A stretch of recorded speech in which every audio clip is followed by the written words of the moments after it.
Estamos começando mais uma edição do programa Urban View, um novo olhar sobre as cidades. E o nosso convidado de hoje está aqui ao meu lado, é Cláudio Alencar, presidente da Lares, que é a Latin American Real Estate Society. Cláudio, como vai? Tudo bem? Tudo bem. Muito bem, obrigado pela sua presença aqui no Urban View. Eu que agradeço o convite. Maravilha. E o nosso olhar da semana, que é o tema sobre o qual a gente vai conversar aqui com o Cláudio Alencar, é o seguinte: como está sendo pensado o futuro das cidades dentro das universidades?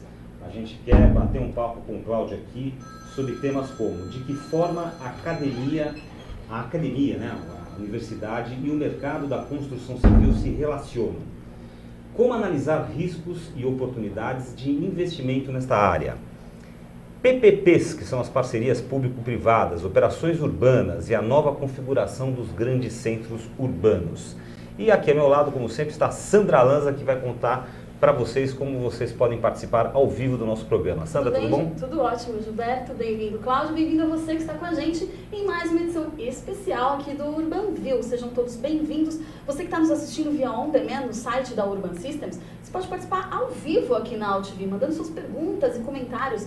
Toda quarta-feira, às 17h15, mais ou menos, a gente está ao vivo aqui em www.altv.com.br. Participem, então. Bom, outra maneira de você participar é por meio da nossa enquete do dia. A gente sempre faz uma pergunta relacionada ao tema que a gente está abordando aqui no Urban View e você vota lá no site da Urban Systems, urbansystems.com.br. No finalzinho do programa, a gente traz o resultado e o nosso entrevistado comenta um pouquinho com a gente aí o resultado da nossa enquete. Hoje a pergunta é: o mercado de construção civil no Brasil está antenado com as últimas pesquisas da área? As três opções são: sim, existe muito intercâmbio entre as empresas e as universidades. Segunda opção: existem iniciativas isoladas de algumas empresas e universidades. Ou não, este mercado não acompanha as inovações e estudos do mundo acadêmico. Eu estou aguardando a participação de vocês. Muito bem. Vamos começar a nossa entrevista com Cláudio Alencar, presidente da Lares, Latin American Real Estate Society, justamente perguntando para o Cláudio, o que é e como funciona a Lares? Como é que ela surgiu? A quem ela atende? Qual o papel que ela desempenha? Tá bom. A Lares é uma associação que se dedica a aproximar a pesquisa acadêmica no ambiente do real estate, dos negócios imobiliários, das práticas do mercado propriamente, né? Então, ela é afiliada a uma outra instituição chamada International Real Estate Society, que você tem vários capítulos no mundo inteiro. Você tem a americana, a europeia, a asiática, a africana, da Oceania, e temos a Latin American Real Estate Society. E todas essas associações têm exatamente esse mesmo objetivo, que é você ter uma ligação maior entre a pesquisa que está sendo feita na área do mercado imobiliário, do setor da construção civil, com as ações do mundo empresarial. Então, essas associações promovem encontros anuais, né, onde se pautam os principais temas que estão vigindo naquele momento, as grandes preocupações que tem no mercado, o que está sendo feito em termos de pesquisa, procurando atender essas demandas de mercado. Então, a gente promove esses encontros anuais para aproximar a academia do mercado.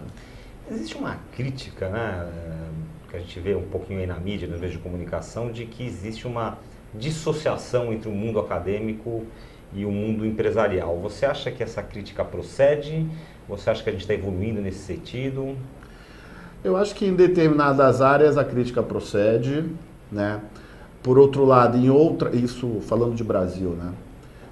Em outras já se tem essa visão de que é necessário fazer uma aproximação da academia com o mercado, em particular naquelas disciplinas onde você tem uma aplicação quase que direta da produção do conhecimento, e certamente os temas de mercado, economia, finanças, né, administração, engenharia, são áreas que você não pode estar longe da realidade econômica, da realidade dos mercados. Se você quiser fazer uma pesquisa com qualidade, que tenha relevância para a sociedade, você tem que ter esse link forte com as empresas, que é lá que estão os problemas e é lá que a sociedade nos paga para atender essas próprias demandas do mercado e das empresas. Em particular no Brasil, na área de real estate, a gente tem feito um progresso, a gente tem trilhado um caminho que vem melhorando a interação das empresas do mercado de construção, as empresas de real estate, com os estudos acadêmicos, mas a gente ainda tem muito que trilhar. A Lares, ela congrega, digamos assim, diversas instituições de ensino, diversas instituições do mundo acadêmico, ou tem alguma instituição em especial que está mais presente ou que coordene esse processo? Não, na verdade, assim, a Lares, ela tem vários dos seus membros, são professores de várias universidades no Brasil. Tá, então os membros são professores normalmente? Tem professores e profissionais também do mercado. As universidades são membros ou os professores? Os professores. As universidades normalmente apoiam. Por exemplo, eu sou atual presidente da Lares, sou professor da Escola Politécnica da USP, dentro do Departamento de Construção Civil, né, da Poli, e o departamento e a escola apoiam bastante a nossa ação dentro da associação, porque a Escola Politécnica tem uma tradição longa, inclusive, de fazer ensino e pesquisa olhando para o mercado, olhando para o método científico, para a pesquisa de alto nível, mas procurando direcionar essa pesquisa de modo a atender demandas reais da sociedade brasileira. A Poli sempre teve essa postura, essa atitude. Então, se você tem uma associação que é um canal de comunicação ágil com o mercado, a escola tem incentivado bastante. Mas, em geral, as universidades que lidam com o assunto de engenharia, de negócio, de economia, veem com bons olhos isso e incentivam esse tipo de interação, né? E do outro lado da medalha, que são as empresas, que é o mercado, a iniciativa privada, vamos dizer assim, acho que duas subperguntas. A primeira seria, empresas do Brasil inteiro, porque a gente tem construtoras, por exemplo, construtoras fortes no Norte e Nordeste, no Centro-Oeste, no Sul do país, aqui no eixo Rio-São Paulo. Essas empresas, elas participam ativamente disso? Elas procuram ou são mais procuradas? Como é que você vê, como é que você vê essa participação das empresas na Lares? Olha, o universo do setor da construção civil é um universo bastante heterogêneo. Você tem empresas bastante maduras, bastante grandes, né, empresas de capital aberto, que estão em sintonia com as melhores práticas, e você tem empresas muito pequenas, empresas que estão no início de um processo de desenvolvimento, né? Então, a gente tem um contato maior com as empresas que têm uma preocupação, já estão consolidadas no mercado, procuram melhorar os seus processos gerenciais, a inovação tecnológica dos seus produtos.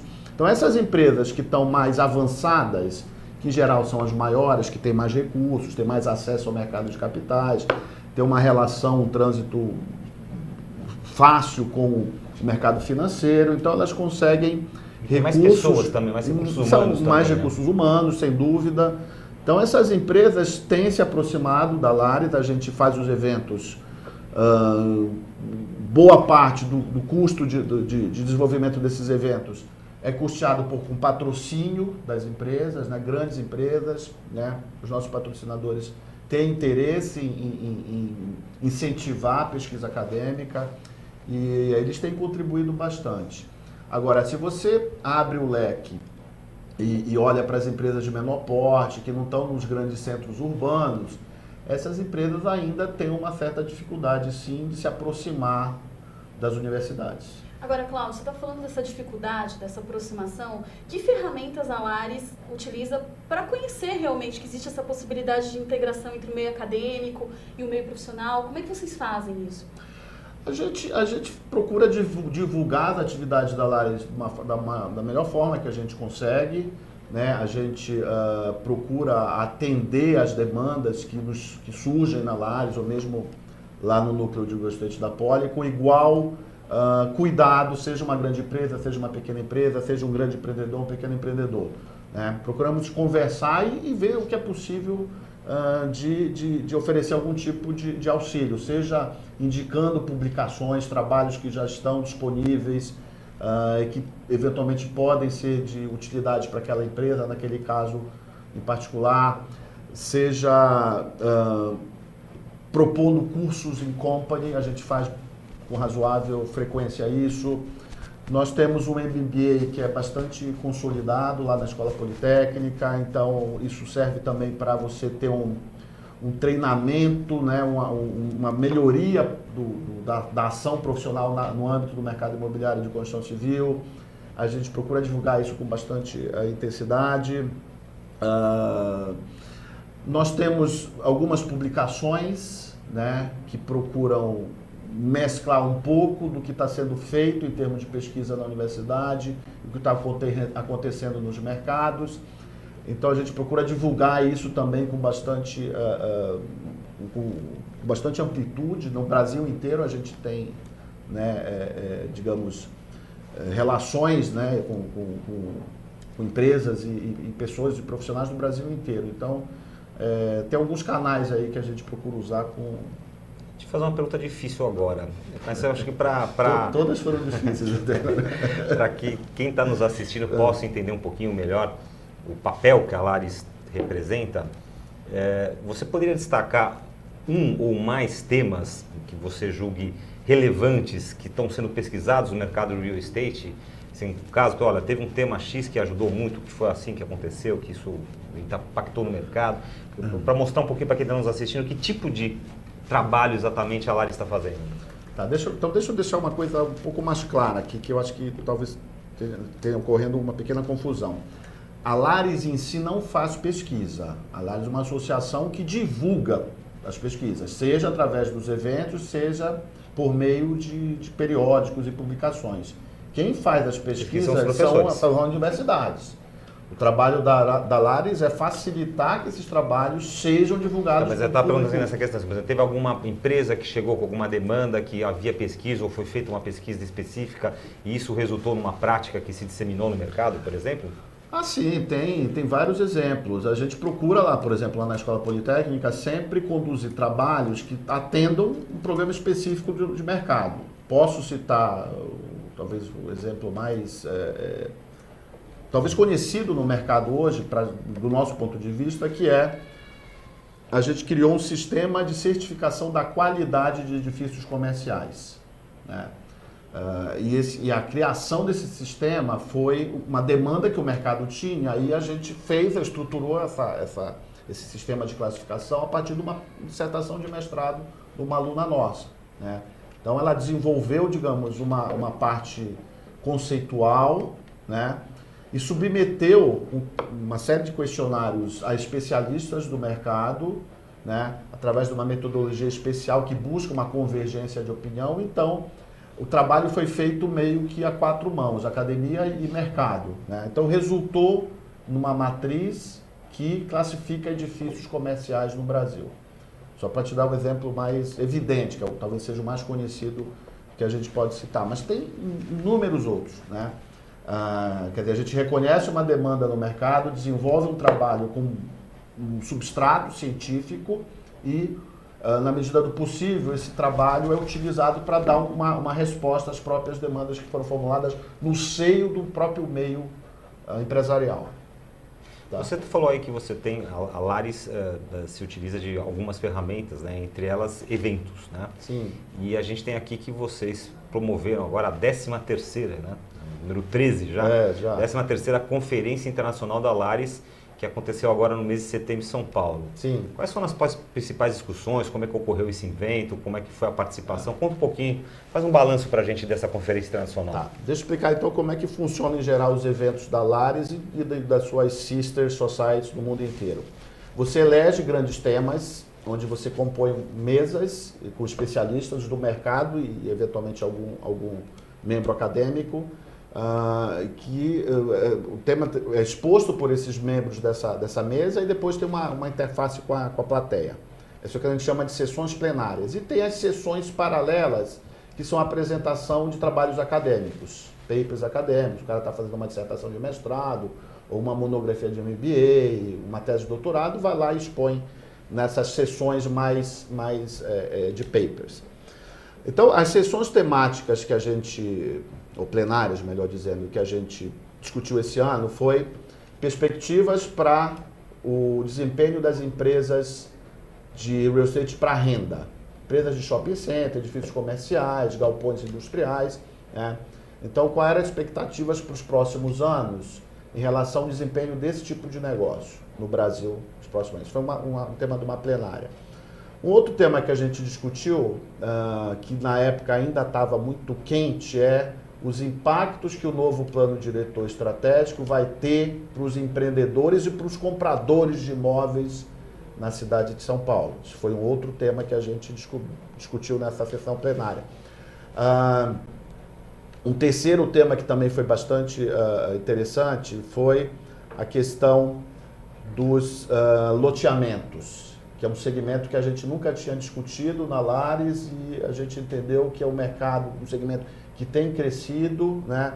Tem várias empresas interessadas em entrar nesses segmentos, né?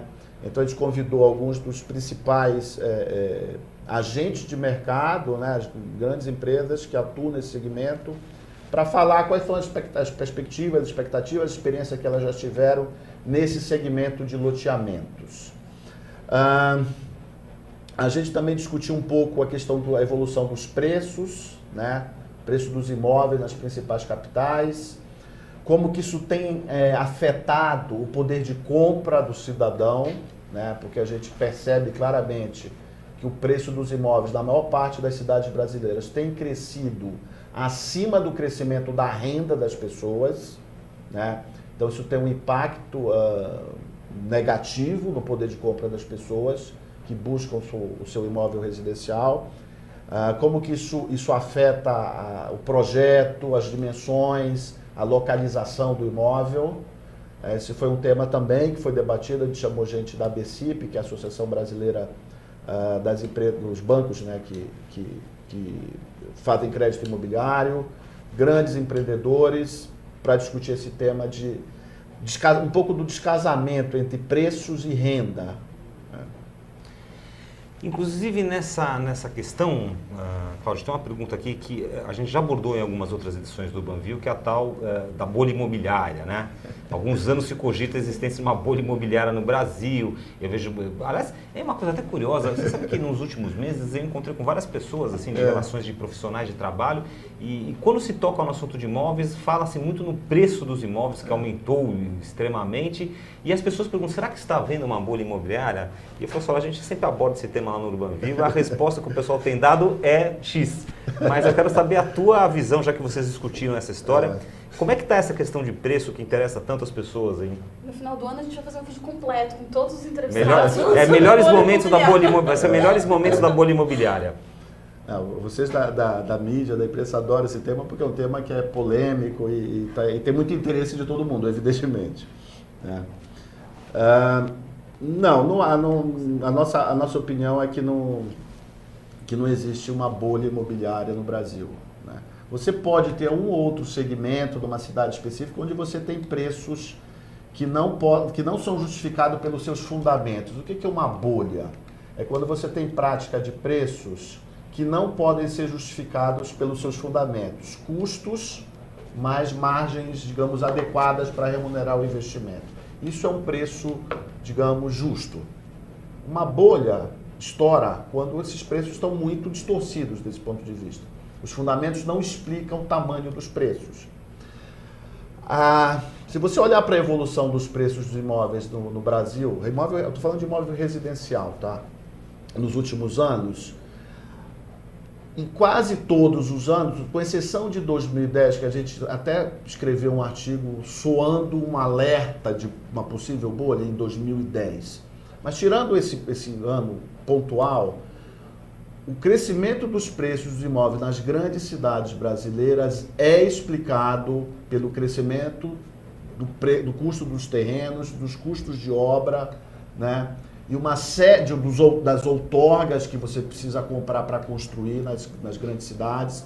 Então, os custos estruturais para você produzir um imóvel numa grande cidade hoje no Brasil cresce e, portanto, você tem pressão nos preços por conta disso. A não ser em 2010 que houve um movimento, um descolamento, quer dizer, as margens dos empreendedores deu uma estilingada e isso poderia deflagrar um processo de bolha, mas que foi Agora, contido. é aquela questão, né?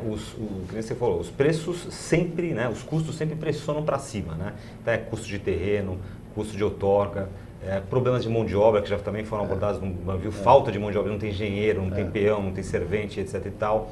Custo dos materiais. Sim. Então tudo isso, digamos, joga o preço para cima. Agora, a renda do consumidor, né, não consegue, digamos, elas nunca conseguem acompanhar a alta dos custos, né? Como é que as construtoras, incorporadoras, como é que elas estão lidando com esse eterno duelo entre custos e a realidade de poder de compra do consumidor? Eles estão sendo bastante... Tem que ser criativo, tem que procurar, tendo em vista essa realidade, adequar o projeto à condição de pagamento do público-alvo. Ou seja, diminuir em tamanho, é isso? Aí ficam Você- aqueles você apartamentos de 22 metros quadrados. Se você, grosso modo, você tem 2 caminhos para resolver esse problema de descolamento entre crescimento de preços de imóveis e crescimento da renda das pessoas, né? Uma coisa é você manter os lançamentos nas principais áreas, nas áreas mais nobres, mais bem servidas de serviço e de transporte público, inclusive, né? Mas isso faz com que as unidades sejam feitas com dimensões menores para poder caber no bolso do público. Ou você preserva, digamos, as dimensões, um projeto padrão que esse público comprava tempos atrás, só que você tem que levar esse projeto para uma distância, para um bairro um pouco mais afastado. Em São Paulo, isso é super problemático, porque a gente tem todo esse problema de mobilidade em São Paulo.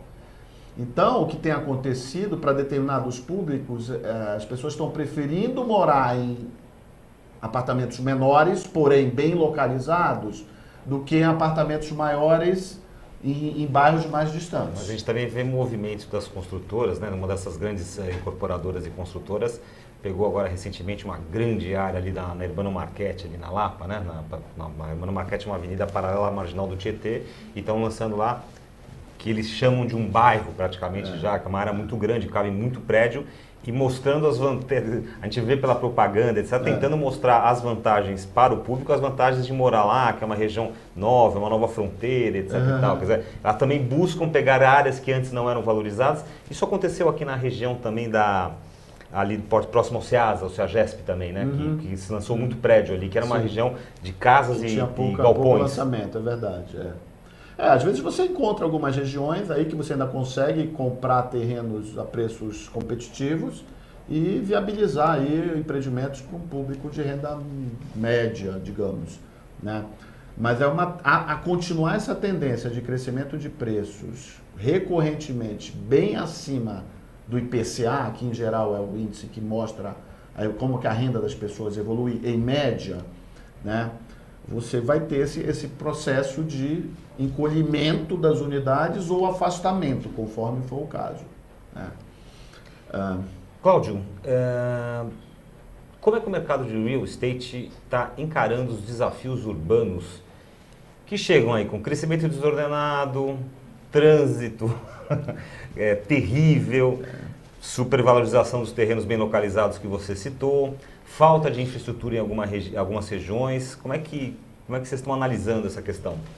Esse talvez seja hoje o principal problema do setor, né? No Brasil inteiro. Quer dizer, você tem aí um crescimento da demanda por imóveis, você tem as cidades meio conturbadas do ponto de vista do investimento público em facilitar a vida do cidadão. O investimento público definitivamente não acompanha... Não acompanha a demanda, então você tem aí uma pressão por novas habitações, isso ajuda o preço também, quer dizer, a demanda está aquecida. A questão do crédito imobiliário, que durante muitos anos ficou meio devagar, né? Agora os bancos estão disponibilizando mais crédito. Então as pessoas, isso é compensado um pouco aquela perda de poder de compra que a gente vinha falando em relação, devido, né, a esse descolamento entre preço de imóvel e renda, foi amenizado com a expansão do crédito, quer dizer, você tem hoje prazos mais longos dos financiamentos e taxas menores, então isso dá uma condição de endividamento para o comprador melhor do que tinha tempos atrás. Então esse processo foi amenizado em função disso. Os bancos têm cada vez mais interesse em fazer crédito imobiliário para o comprador, porque é um tipo de crédito seguro, de longo prazo, traz uma série de outros produtos acessórios para o banco, o cara começa a ter cartão de crédito, seguro, enfim. Os bancos têm todo o interesse e já disseram isso, né? Tem isso como política de expandir o volume de crédito para o comprador.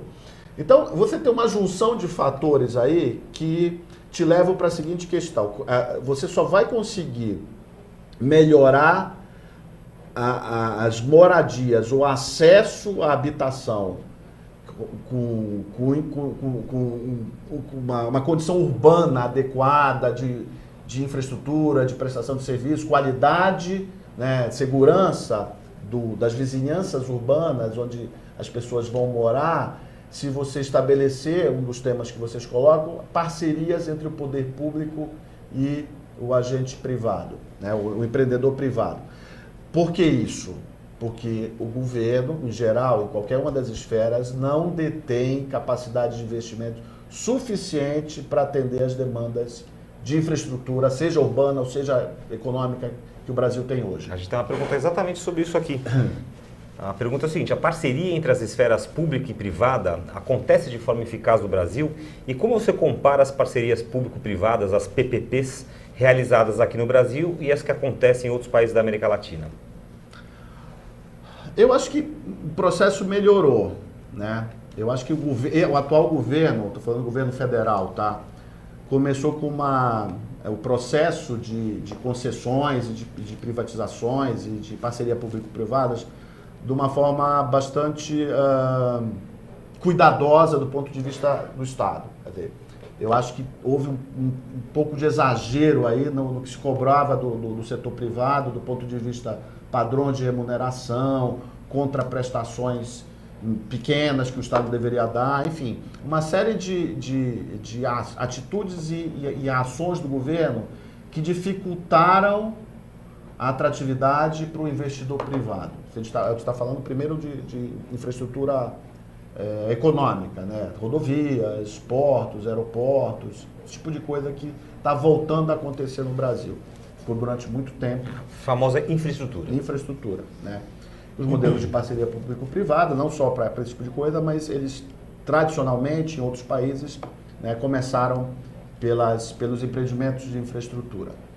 Eu vejo que isso melhorou, né, haja vista os últimos leilões de rodovias, de aeroportos, quer dizer, o governo entendeu melhor a posição do setor privado, quer dizer, o setor privado é que precisa definir os seus padrões de remuneração, é claro que você precisa ter um agente regulatório, tudo, mas eu acho que no primeiro momento houve um pouco se errou um pouco na mão. O governo forçou muito, né, pressionou bastante. Então, eu acho que isso está melhorando, né? Vejo que a tendência de médio prazo para longo é que os agentes privados direcionem mais recursos para empreendimentos de infraestrutura, né? E no espaço urbano também esse modelo precisa ser melhor explorado, né? A gente teve agora, recentemente, né, que é uma parceria que se dá na cidade, mas de fato ela é do governo estadual, que é a linha 6 do metrô, que foi recentemente estabelecida como parceria público-privada. Em função das condições do edital, numa primeira rodada não houve interessados, né, porque o investidor tinha que arcar com os custos de desapropriação, que é uma questão cujo risco é muito alto para ser repassado para o investidor privado. Então não houve interesse. No segundo edital, esse custo das desapropriações, por onde a linha do metrô vai passar, foi retirado. Isso é uma questão de governo, que o parceiro público é encarregado disso, e o parceiro privado, que aí houve um único interessado, né, vai fazer a parte de obras civis e material rodante, né, toda a parte de trilhos e tal. Os trens e tudo. Só que, como só teve um, né, como é que funciona o sistema de parceria público-privada? Ganha aquele que ofereceu o maior deságio na contraprestação pública. Porque alguns empreendimentos não têm viabilidade para o investidor privado per se. Então o governo oferece uma contraprestação pública. Ele calcula lá um valor. Se você tiver mais do que um interessado, o maior deságio em relação à contraprestação pública, ou seja, o governo vai ter que desembolsar menos recurso para fazer a parceria, vence. Como só teve um, o deságio foi 0. Então a contraprestação pública que o governo do estado estabeleceu é a que vai prevalecer porque só teve um interessado. Quer dizer, o grande segredo de você ter mais interessados, mais competição nesse tipo de parceria é você fazer primeiro um edital que tenha consistência do ponto de vista da visão do investidor privado. O investidor privado não pode enxergar muito risco, senão ele se retrai. Se você quer mais gente participando para promover, digamos, o maior deságio, né, em relação à contraprestação pública, se a gente está falando de parceria público-privada, você precisa ter um bom edital, as cláusulas precisam estar muito claras e deixar muito bem definido quem assume que tipo de risco. Houveram muitas críticas nesses editais, principalmente do governo federal, acusações que o governo, na verdade, quer reinventar a lei de mercado, né? E quer estabelecer um mercado que só ele julga interessante, né? Muito bem, agora vamos falar um pouquinho de tendências no mercado de real estate, né? No que os investidores estão interessados, comercial, residencial, prédio para aluguel, prédio para venda, vertical, horizontal, alta renda, popular, enfim, tem aí, que nem você falou, um mercado muito heterogêneo, né? E quais são as apostas aí para 2014? Vamos falar um pouquinho de perspectivas para 2014. Tá. Eu acho que a gente tem que segmentar, não dá para falar que existe as coisas não acontecem em geral no mercado de real estate de uma forma igual em todos os segmentos. Tem segmentos que estão mais problemáticos, tem segmentos que não estão problemáticos e tem segmentos que têm boas oportunidades, né? Onde tem ainda baixa oferta de empreendimentos relativamente ao que existe de demanda. De um modo geral, a gente, nos grandes centros urbanos, e aí vamos falar de Rio e São Paulo, para edifícios comerciais, a gente vai passar por uma fase complexa, né? Houve muita oferta recentemente?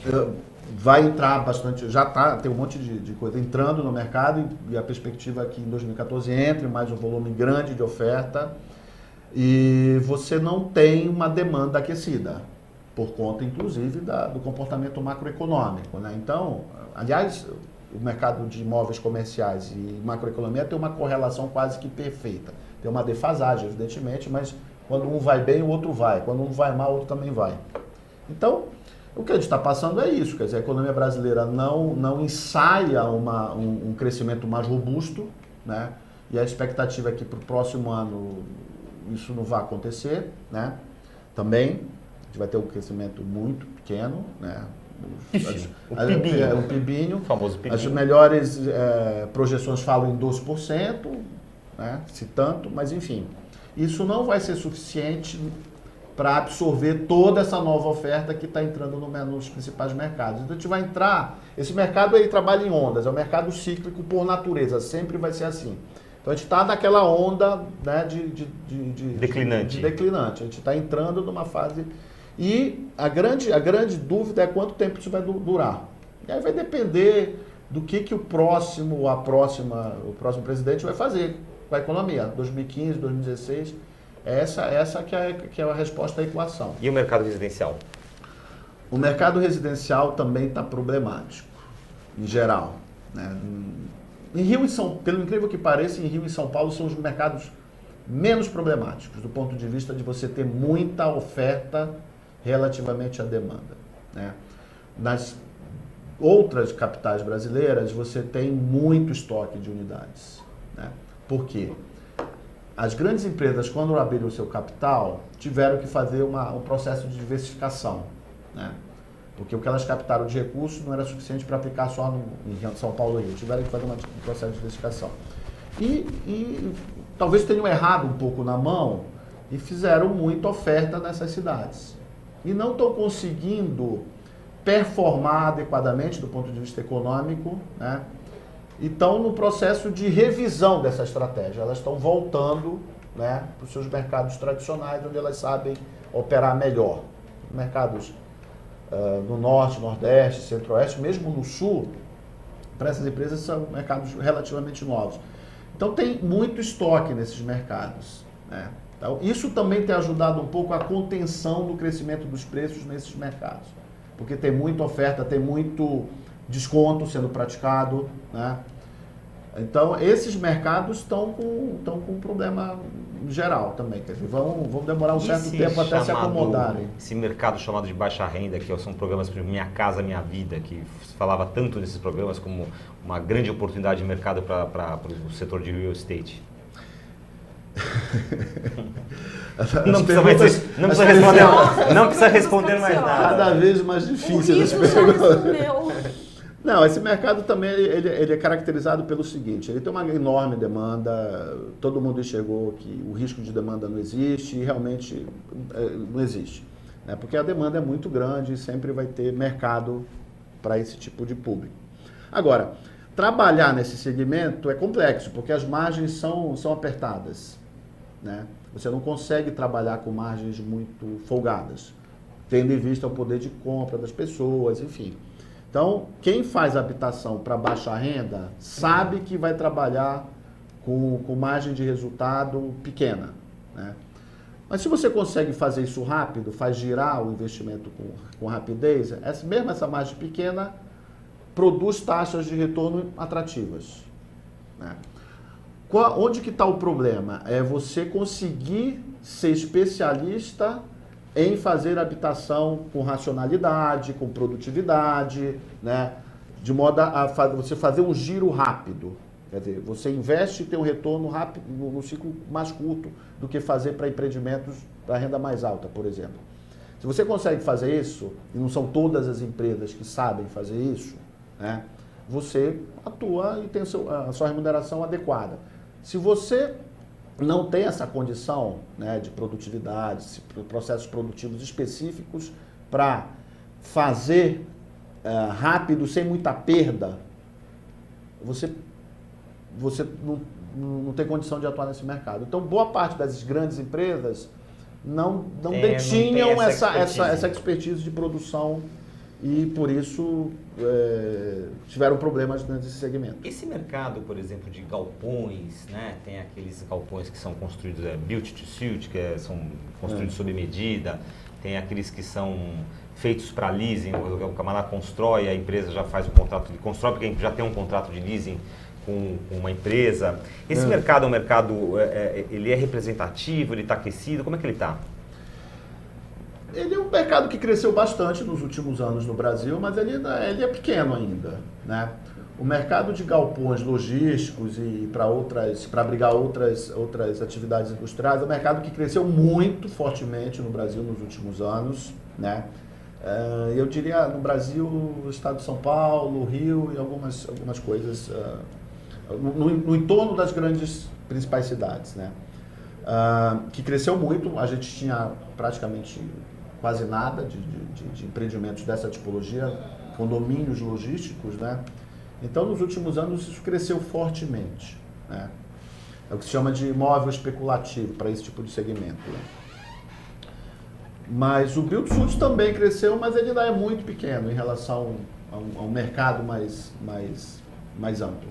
Muito bem. A gente está conversando aqui no Urban View de hoje com Cláudio Alencar, presidente da Lares. Nosso programa está chegando ao fim, então eu vou convidar a Sandra para contar para a gente qual é o resultado da nossa enquete, que hoje está perguntando sobre o mercado da construção civil no Brasil. Está antenado com as últimas pesquisas da área? Vamos lá, então, vamos ao resultado. Eu queria também lembrar o site da Lares, né? Que eu estou aqui dando uma navegada, que está bem interessante, lares.org.br. Então, para você conhecer um pouquinho mais da Lares. O resultado da nossa enquete, a pergunta era: o mercado da construção civil no Brasil está antenado com as últimas pesquisas da área? Tivemos um empate aqui. Empate, isso é raro, é raro. É bem raro. 14% disseram sim, existe muito intercâmbio entre as empresas e as universidades. E 14% também disseram não, este mercado não acompanha as inovações e estudos no mundo acadêmico. E, em primeiro lugar, a maioria, 71%, diz existem iniciativas isoladas de algumas empresas e ou universidades. Como é que você encara esse resultado, Cláudio? Eu acho que é isso mesmo. São mais iniciativas isoladas. Reflete a realidade. Reflete bem a realidade. Eu acho que a maior parte é isso mesmo. Você tem iniciativas isoladas. Tem empresas que se aproximam de algumas universidades, sem dúvida nenhuma. Maravilha. E agora também eu vou convidar a Sandra Lanza a contar para vocês, em primeira mão, quem será o nosso entrevistado na próxima edição do Urban View na quarta-feira que vem. Não percam o próximo Urban View, que vai conversar com Vinícius Vieira, responsável por projetos de inteligência da IRIA e pesquisador da PUC na área de ambientes urbanos e cidades inteligentes. Então estamos combinados na próxima quarta-feira, às 17h15, aqui na UTV. Até lá! Muito bem, Cláudio Alencar, presidente da Lares, Latin American Real Estate Society, esteve no nosso Urban View de hoje. A gente agradece muito a sua presença. Eu que agradeço a oportunidade. E você fique convidado desde já, como você representa uma entidade como essa, sempre que você tiver algum assunto aí que você queira divulgar, por favor, conte com o Urban View. Ok, vou cobrar. Pode cobrar. Gente, nós voltamos na quarta-feira que vem, 17h15, com mais uma edição ao vivo do programa Urban View. Até lá, Sandra. Até lá, até o próximo.